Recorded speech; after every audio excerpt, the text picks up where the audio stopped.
Do you remember the first time that you met Jesus, that first encounter with him, where you would do anything for him, you would tell everyone about him, you were always wanting to spend time with him? When you have that encounter, you're never the same. I remember that encounter I have in my life. It changed forever. And that's something you want to hold on to. The life that came from Jesus to you that you'd never experienced before, that was why you were created in the first place. Just like the woman that knew if she touched the hem of Jesus' garment that she would be healed and transformed. That is the life power that flows through him to you. And if you remember those intimate times, that is what you want to keep to get through this life. But you have to feed that and spend your time with him. Like the scriptures say, fix your mind on heavenly things, not on things of this world.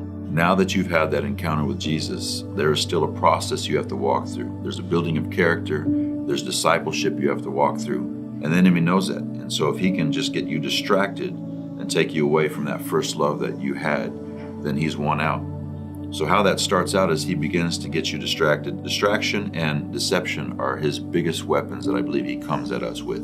If he can get a small foothold in our life with something that we waste our time on, then he can let that grow and grow and grow until it becomes an addiction, a stronghold, or a bondage in our life. So the freedom we had when we had that intimacy with the Lord, that first love, gets wiped away, and he then once again gets a hold of us. So what are you going to spend your time on? Are you wasting away on things of the world?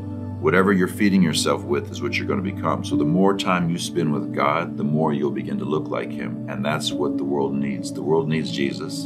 The world needs you to spend time with Jesus so that you begin to look like him, so that you can help transform the world. So you have to get back into time alone with Jesus, to remember that intimate time with him, so that he can feed you with that life and that hope once again, because that world needs you to look like him. God knows that we're humans. He knows that we're flesh. He knows that we fall 1,000 times, but he'll pick us back up. So luckily, we are blessed that God is gracious and has mercy on us and gives us chance after chance to rekindle that intimacy with him. But we have to come to an understanding that we are dependent on him. We have to have a dependency, completely broken and humble, and knowing that we can't do it without him. We're going to be on a roller coaster ride in this world if we do not draw near to him and stay in tune with him. So the things that we need to do in order to draw back that first love is spend time daily in worship with him. Spend time at his feet.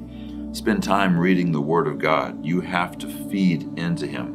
And that'll give us a peace of mind that we won't have worry and anxiety and stress that the world has to offer, but that he will put that inside of us, a peace that surpasses all understanding. As Jesus made it very clear in the Bible, we need to be like a Mary and not a Martha.